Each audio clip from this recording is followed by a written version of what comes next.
Great decorating is all about the details, including a gorgeous textured set of coasters. How we love a coaster. Functional. And why not be beautiful?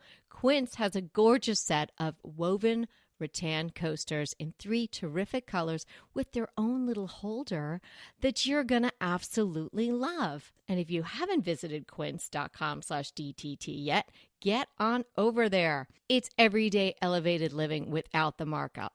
From crisp 100% linen bedding and soft organic cotton towels to airy curtains and premium kitchen tools designed for everyday use. And the best part?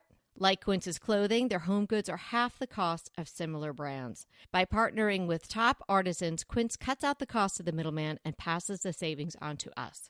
And Quince only works with factories that use safe, ethical, and responsible manufacturing practices and premium fabrics and finishes. Elevate your space with home essentials from Quince. Go to quince.com/DTT for free shipping on your order and 365-day returns. That's Quince, QUINCE.com/DTT to get free shipping and 365-day returns.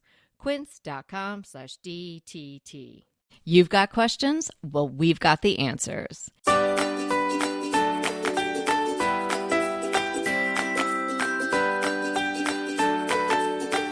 Hey everybody, it's Kelly Wilkness here with Anita Joyce, and this is Decorating Tips and Tricks. We are so excited to be answering several listener questions today. We had several questions sort of pile up over the summer, and we've been noodling on them, and we can't wait to dive in today to get answers to the specific people who left the questions, but also many of these answers are going to help a lot of you because we tend to get the same sort of questions over and over. Although I must say, Anita, in all of these, we do not have any, where do I put my TV?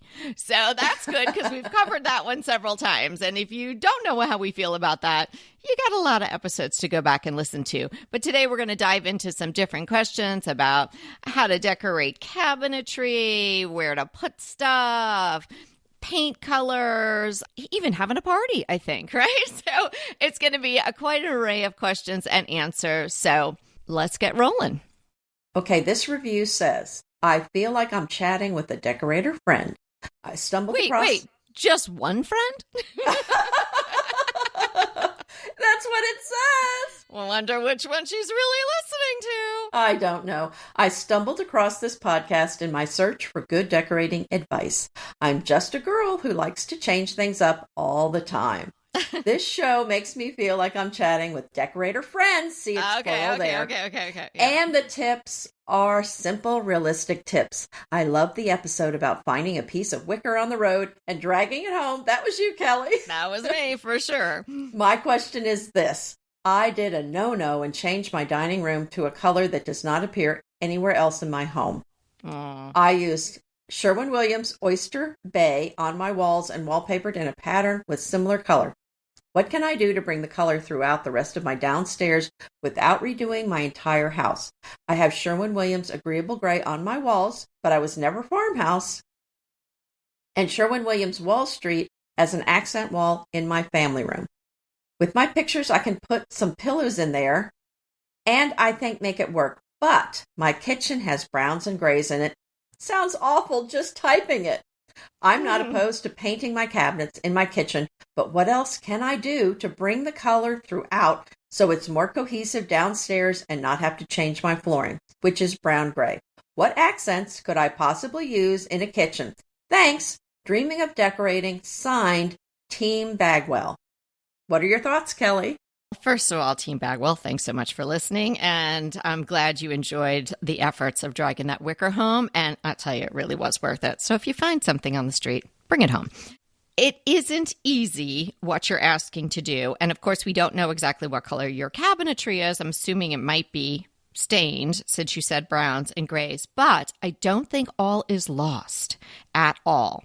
So you mentioned you had some wallpaper similar to the Oyster Bay color, which is a cool color. I looked it up to make sure my memory was correct. And yes, it is a cool color. So you've got some warms and cools going on, which is a challenging thing to do, but not impossible. Maybe look to that wallpaper and see if there's a warm tone that's playing in the pattern there that you could also pull out and work that around in the room, because you've got some existing warms and then you added the cools. I also found for you something that could be very helpful. It's a prepackaged color palette from an Etsy dealer. The dealer is Jade Blue Design Studio, and it is a color palette that's prepackaged based on Oyster Bay paint color. So in that, you have about 6 different colors, and a couple of them are warm. And then there's a black. Now, of course, in the description, in the Etsy listing, they're not telling you the colors because then she'd have nothing to sell to you, right? But you can get a sense of what the colors would be. And, I'm sure with your discerning eye, because you already know you've got warm and cool, you'll be able to see which ones just in the picture seem warm and cool. And it's maybe, I don't know, $7.99 or something like that. And then she'll send you the palette. I know people were doing this, either on blogs and blog posts or pinning these things to Pinterest, but there are also people that sell them on Etsy. So you might be able to just even find something by Googling a color palette, paint color palette that would go with Oyster Bay. And that might give you some good direction on what you can add as far as not only paint, but tones, right? And so even though you're seeing the palette and it's really for paints, that you can translate that into textiles and other items as well. And you're saying, what could you add in? Well, maybe some of that Kubu rattan, that has warm and cool colors in it a lot. Sometimes it has the grays, but then there'll be some warm browns mixed in. That could be great in a textured basket, maybe for a planter or a big basket that you could have on the floor, maybe with a lid, or even smaller baskets that you could put along your kitchen counter, or some wooden bowls that have some warmth, but also maybe bring in some of the cooler colors as well. I think trying to find items that would marry the two, warm and cool, is the way for you to go. Painting your entire kitchen, that's a big undertaking, and you could certainly do that, but I don't think it's necessary. Wow. That was a very wholesome answer. I'm so impressed, Kelly, and I am very impressed about how you work so hard with the challenges given and try to come up with a solution. Thank you. Well, I hope it helps. Right. I'm not so confident that this is going to work. I mean, we can't see the picture, so hard to say exactly, but I'm a little more uncomfortable with this situation because those are cool paint colors. The agreeable gray is warm. The other two are cool. Now we've got what sounds like a very warm floor. We've got warm cabinets. And I don't know, I'm just feeling very uneasy with this situation. So if I had to, based on the brief, if I had to make a decision, I would say those cabinets probably need to be painted with something that goes with the wall color. So that's just going to be my thought right there. Yeah, and I don't disagree with you, but now, that things have been done, let's just say. And I don't want Team Bagwell to invest a lot of money in accent decor to try to make it work. So maybe, save those receipts. And if you bring something home and it just isn't happening for you, you can return the stuff. Another option is maybe just paint over that accent wall, because the Wall Street, that's darker even than the Oyster Bay. That's just an accent wall. Maybe she can just paint that over. But the overall message here is that it's best not to mix warm and cool tones, if at all possible, to avoid that. Because it puts you in this sort of quandary. Which way do you go? Because you've kind of gone both ways. Right. Okay. All right. Ready for the next question? Yeah. Could you address how to work with glass front cabinets? I love this show. It ticks all the boxes for me. How to approach your home from the aspects of organization, editing, quality purchases, and timeless decorating. All of this information, along with two cheerful, approachable, knowledgeable hosts, makes every episode an enjoyable experience.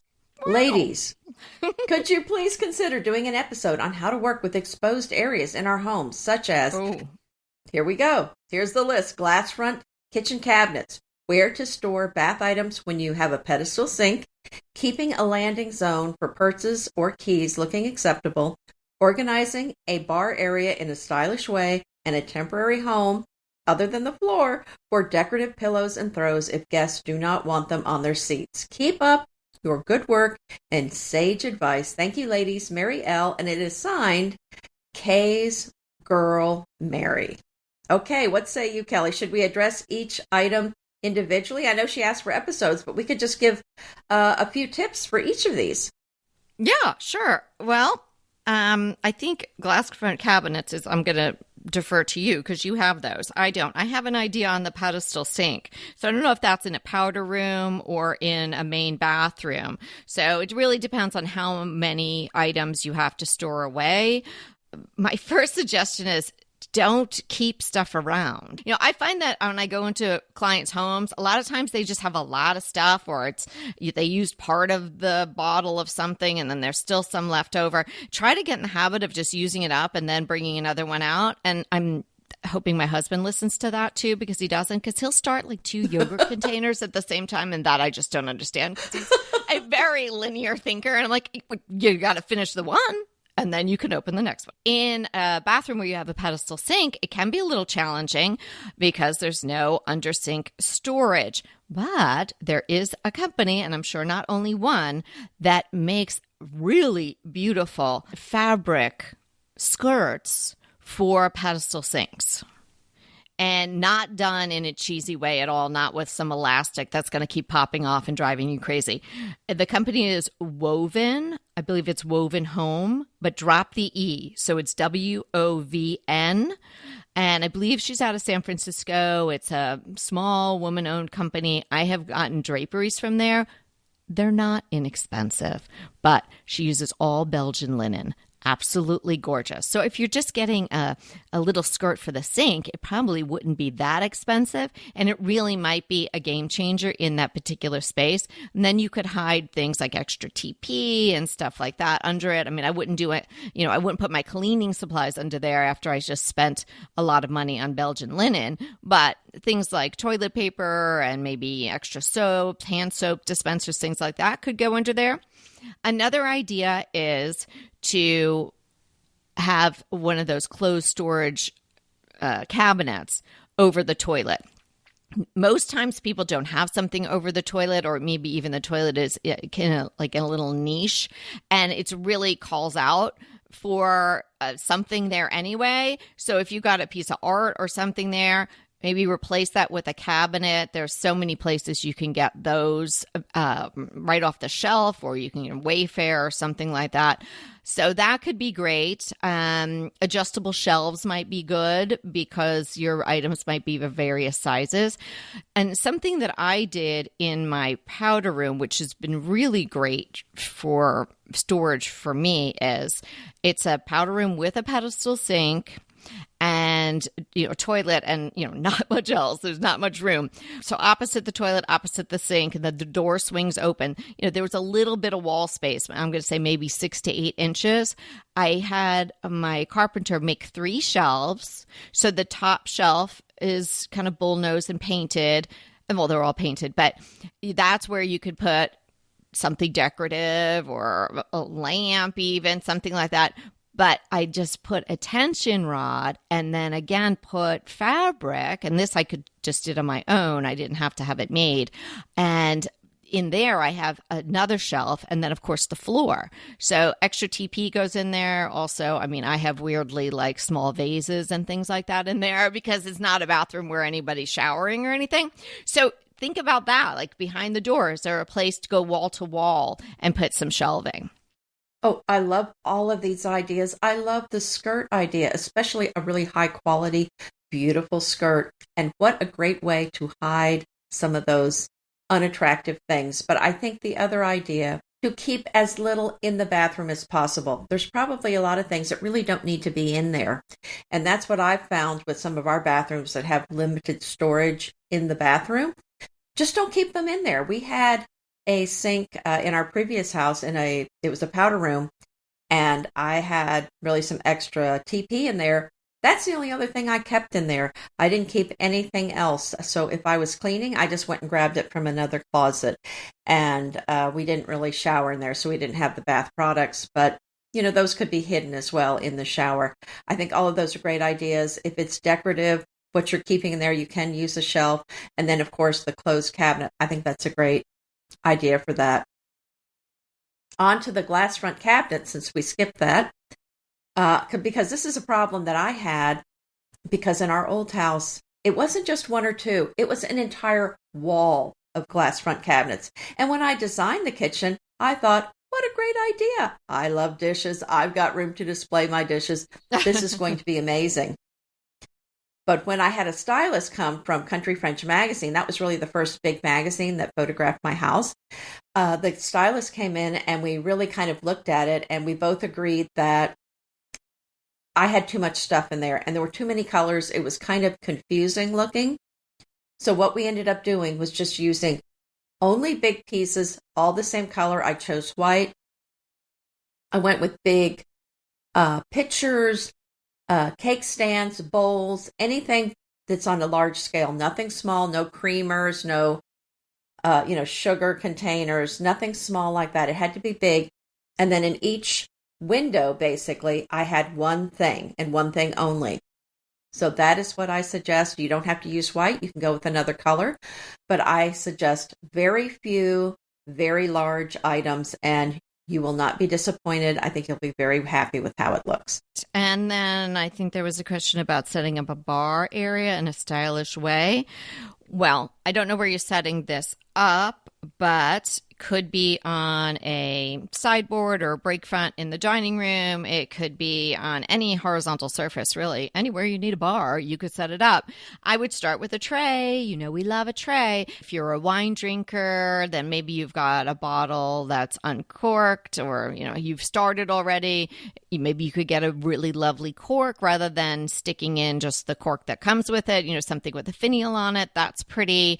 Then put out a couple of really lovely glasses. But if it's not going to be something you're going to use often, then the glasses get dusty and all of that. So you might just want to do a really nice tray with the bottles. And if it's something where you're going to be drinking hard liquors that might have ice cubes, maybe a really small, lovely little ice decanter with little tongs. But it depends on how much you're using something like that. It looks great until there's dust on it. And if that's happening, I wouldn't do it to just stage it. I would do it if it was something that I used on a weekly or a daily basis.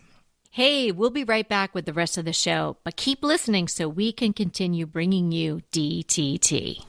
I can't stop using dupe.com. This is an amazing website, service, best friend. I absolutely love it. So you find something that you really want and it's too expensive, it's a budget buster. Then you use dupe.com and you can find almost the exact thing or very similar products for much less. So I was crushing on this incredibly gorgeous coffee table. I had it in my mind, I had it in my Pinterest boards, I had it everywhere, but I just didn't have it in my house because it was too expensive. When I learned about dupe.com, that was the first product that I tested. And boy, did I find some amazing dupes. And I purchased one. So the original was almost $3,000. And dupe showed me many choices, all the way down to under $200. Now, you may think something this extraordinary is hard to use, but it's so easy. Just type dupe.com/ before any product URL in your browser, and boom, it instantly finds you less expensive alternatives. They even have an app and a browser extension you can download. No account required, no sign up required. It's completely free. That's completely free free to use. Stop wasting your money on brand names and start saving with dupe.com today? The landing zone for a purse and keys. I think it's nice to have a bowl or some sort of container to hold your keys. If we're talking about a purse, then my next question is, does your purse look pretty sitting there, or does it kind of flop over? I like my Kate Spade purses, and they sit up and they're beautiful. There's bright colors, and I don't mind one of my Kate Spade purses sitting out on an extra chair I have that we don't really use to sit on. I have an extra counter stool, and that's where I put my purse because I think it looks pretty sitting there. But if I'm using a purse that's more floppy, then I think maybe putting it somewhere where you don't have to look at it would be a better option. Maybe in your kitchen cabinet or somewhere in a drawer or behind a door, someplace where you're not looking at it. Maybe there's a large basket you can use that you can put that purse in, something like that. And, especially if maybe you have a few things, maybe a return pile of things you're getting ready to take back to return, you might want a big basket to hide all of that stuff. Yeah, I find that a lot of times people have this sort of weigh station near their door, and there's Amazon returns or deliveries that haven't been opened, or, you just need sort of a place for things like maybe the mail. Whoever brings the mail in might just put it in one spot so everybody knows where it is, or your keys coming and going. So it has to be a useful area, but it can be really lovely as well. If you're talking about an entry to your home, whether it's the front door or some people enter through their garage or another area, back door or something like that, maybe you can have a small table with a drawer, and the drawer can have the keys and maybe dog leash and things like that that you might need for the comings and goings. So it's not hanging on a hook or it's not sitting on the table where it's really obvious. As far as purses, I keep my purse in my little office. It's not a big deal to walk in there. Usually I'm walking in to put my phone on the charger anyway, and I just slide it in on the side of my desk, and that's where it lives until I'm using it. So I don't really leave it in the entryway, and I tend not to have anything accumulate in the entry area. It really bums me out when I go to clients and it's July and they've got scarves and things hanging on a coat rack or something like that. That's not a great look. So I would just say find a home for it. I mean, just like so many things that we have in our homes that are sort of difficult to organize, if there's a specific place for it and you go to that place, whether it's an adult with a lovely handbag or it's a kid with a backpack, if there's a place for it, and then you can get used to using that place rather than just dropping it by the door. And then I think the last question for the stuff out in view is temporary spot for extra pillows. So maybe take a hard look at how many pillows you've got there. I do have a lot of pillows. In fact, I just had a client, and oh my gosh, the combination of pillows that I created for her, I just wanted to say it was breathtaking. Of and course. She loved them all. I mean, it was just 3 different patterns, but the way we worked with them, and I got her to put in this animal print, which she was very hesitant on, and then she went for it, and she was like, I love this, but she didn't want to use as many as I wanted to use. And even so you were the problem in this case. Yeah, but I wasn't. You needed that many. But okay. Here's the thing. So, well, when people come over, where am I going to put them? And I was just like, just like on the side of the sofa. You wouldn't even see them. But if you wanted something dedicated, you could just have a really nice big basket in your family room, living room. And for the times when you're having all your lovely pillows on the sofa and it looks great, then you just have the basket with maybe a throw kind of draping out of it. So you just don't have an empty basket that looks like, it's calling out for something. So there's something in it. And then when people come over, but you know what the people are going to do, they're just going to put them on the floor anyway. You'll have this basket, ouch. And then you'll have to pick them up and put them in the basket. So I don't know. It really depends on the quality of guest that you're having. Oh. Hey, if they can't appreciate a beautiful pillow and insert, you might want to think about that friendship. And then at least you can train them to put them in the basket. She's getting rough today. I just think you should enjoy the number of pillows that you want, because that's the most of the time that you're going to be in your home. And then when people come over, you could even preemptively remove a couple.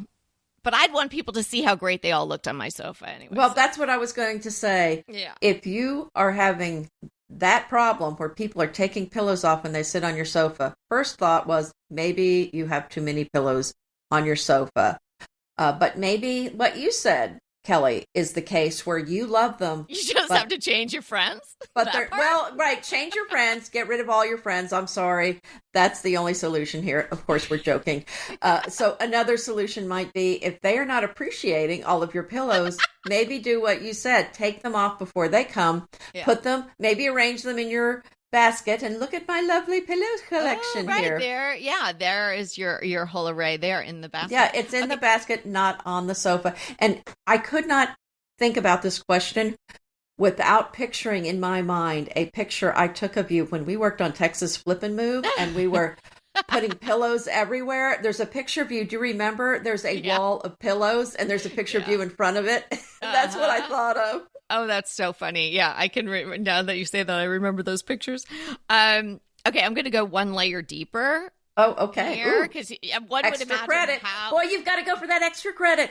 Well, how many ways can you answer this question? One would think not that many, but maybe you need to rethink your inserts, because I did once have a set of little love seats that I was given by my mom. Now, she used them in some room that no one ever went into, so probably no one ever really noticed, but they had foam inserts. So the pillows, they had the back pillows, and then they had 20 by 20s or 18 by 18s that came with it.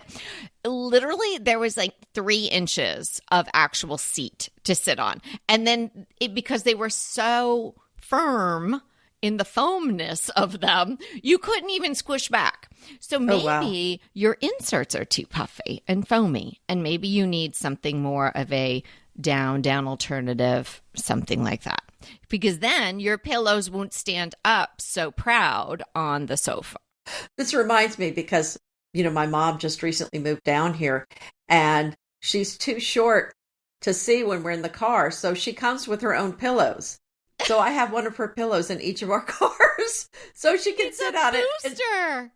I know, it's her little booster seat. That's right. Okay, so, I'm just going to say, God bless, she is not driving anymore. Thank you. Oh. Thank you. The people of Texas, thank you for taking her off the road. It was not easy. Let me say, there was an interest in a driver's license, but how's she going to get into the clubs if she doesn't have an ID? Come on. Next one. Best decorating podcast on the internet. I think she's talking about us, Anita. There we go. Hi, Kelly and Anita. I am a longtime listener. Don't think I've skipped a single episode. Wow. And I want you to know how much you've taught me over the years. Sensible, practical, classic, and always so much fun. The advice given on the show has helped me turn my ho-hum house into a home I truly love.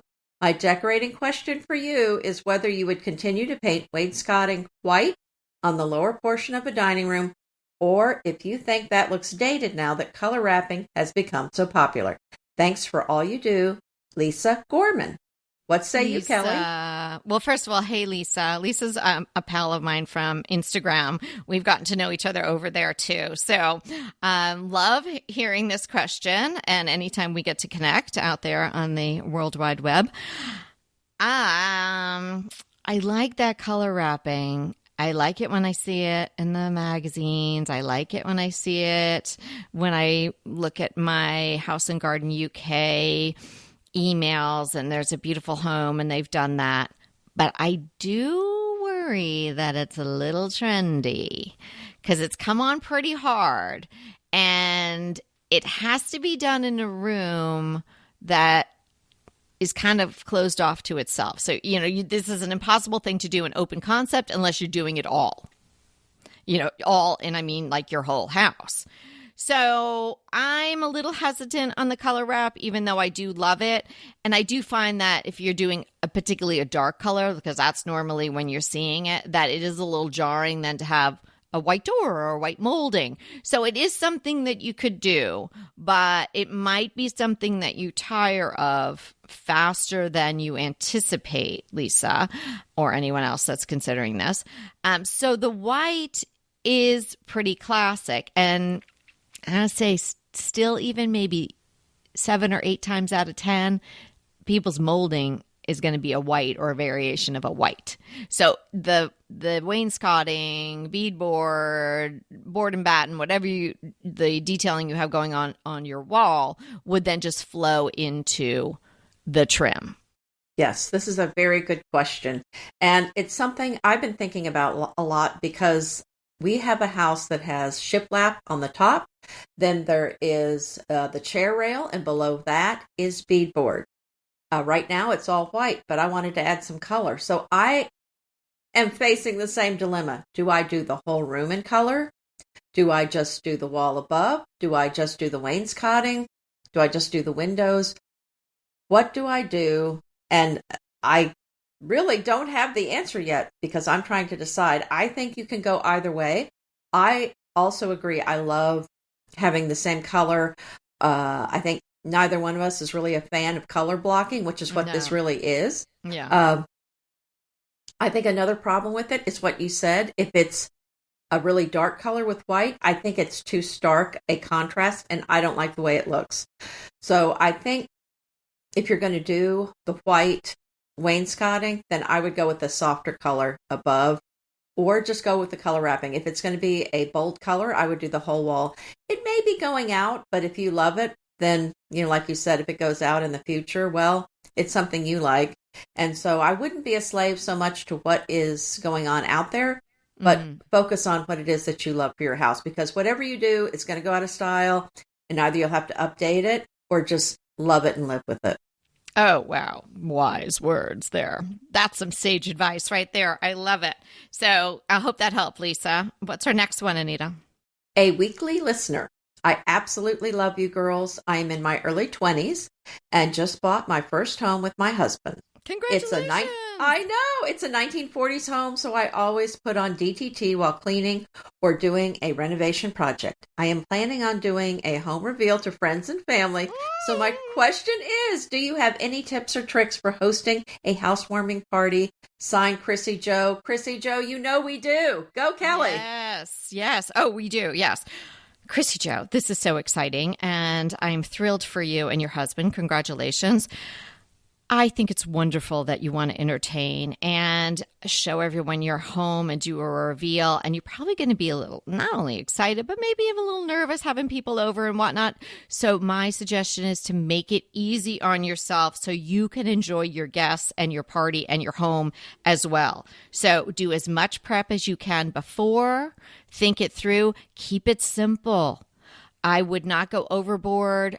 Sometimes the thought is to try a new recipe or, create something that is just completely over the top. Hey, people just want to come over and see you and celebrate this exciting event and that you have a new home and see what's going on and probably get some ideas and tips from you.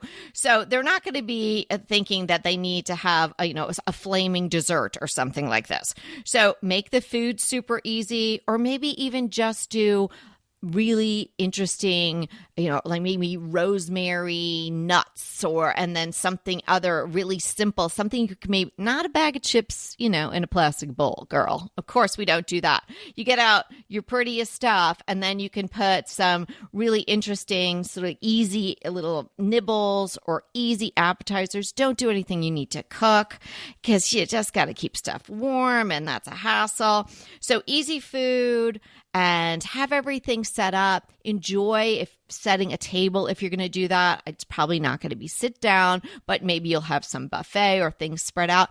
Do that the day or two before so you can enjoy it as well. Make the bar self-serve. Don't have to have every liquor under the sun. You can just do beer or wine. You could do, and obviously have a non-alcoholic option and cool water. And if you're going to have any kind of drink and you want to jazz it up a little bit, it's super fun to have a signature drink. So this is something that could be just served in a small glass. It doesn't have to be a big giant drink. So maybe you make one pitcher of whatever this is and you have it on a tray and it's by the front door or wherever the people are going to come in. And so that's festive. Great things like that people remember, and it really puts a stamp on it. But I don't think you have to be a slave in the kitchen or a slave to serving everyone, because I want you to enjoy this day as well. Oh, one more quick tip before we go on. Have a vase ready somewhere with water in it, because somebody's going to bring you flowers. And then you're like, I've got these flowers and they're going to die. And you don't want to just throw them on the counter and you're greeting other guests. And, this way you can just plop them in and it's good to go. Pro tip, if you are an invitee, if you are a guest at one of these parties and you're bringing flowers, bring it in a vase that your guest can keep. And we had a party a few months ago, and what a wonderful guest I had. She brought beautiful hydrangeas from her yard in a vase that I did not have to return. It was not an expensive one. It was just one of the ones you get from a florist. Mm-hmm. So I didn't need to return it. And it was so beautiful and wonderful to have for the table. So I think that's a great idea. People do bring flowers and they don't always bring a vase. I think it would be fun to have some music playing.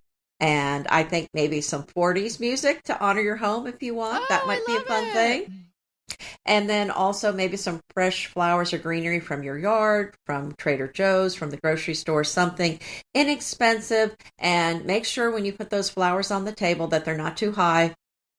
That was my rookie mistake when I first started out. I did the big floral sprays. And of course you couldn't. I remember my friend Tracy looking around the flowers and leaving. And I thought, okay, that's my tip right there. I cannot do this again. Oh, that's fun. So you want them short. And this is my personal tip, but you don't have to do this. I think you are so right, Kelly. Don't make a lot of hard to prepare foods. I've always gone very simple on foods. I do as much prep the day before, the morning of. I try not to do any cooking while my guests are there. I do try to do things very simply. So if you're going to use recipes, you're right. Don't try new things and go with some of your easiest recipes. I look for something that has an amazing flavor that was not a lot of work to do. And then I like to focus on using my best dishes, silverware, glasses, and enjoying them. But if that's not your thing, if you have paper and you want to use paper, I think that's fine too. But if you love beautiful dishes and silverware and everything, why not use them? That's the whole point of having them. And I know after a party, I don't mind doing the dishes because I'm getting to enjoy my favorite party You're dishes. Spending times with your friends. That's right. It is. I'm spending time with my other friends. So I enjoy washing my silverware. I know that's weird. I probably wouldn't enjoy it if I had to do it every day, but after a party, I don't mind washing silver crystal because I just love it so much and I'm getting to enjoy and look at it. If that's not your thing, don't feel like you have to do it. And I also try to use cloth napkins. Unless it's too big a party, then of course use paper. But this is all based on what you enjoy. And if the weather's nice and you can throw open the doors, even better. Try to bring the party outside, have seating outside, have people be able to come and go. I think it's going to be wonderful. And I agree with as much as possible, make everything serve yourself so the guests can go get what they want. And you're not the hostess and the waiter. And we'll be waiting for our invitation. That's right. And I'm so excited for you. This sounds so wonderful. That was really fun. So what are we defining today? We're defining luan. And I thought this is a great one because I use this all the time, but I really don't hear a lot of people talk about it. So I thought I would describe what it is. It's a type of plywood that is lightweight and has a smooth surface. And it comes from the luan tree. The scientific name for it is a sharia. It's also called the Philippine mahogany or Meranti. So you'll find these trees growing in the South Pacific Rim. And this plywood was originally made in Southeast Asian countries such as Japan, Taiwan, and Korea in the 60s and 70s. But it's still popular as a plywood in the U.S. today. It's very unique because it's rigid and flexible. It's ideal for just about any project because it's soft enough to be hand cut by a blade.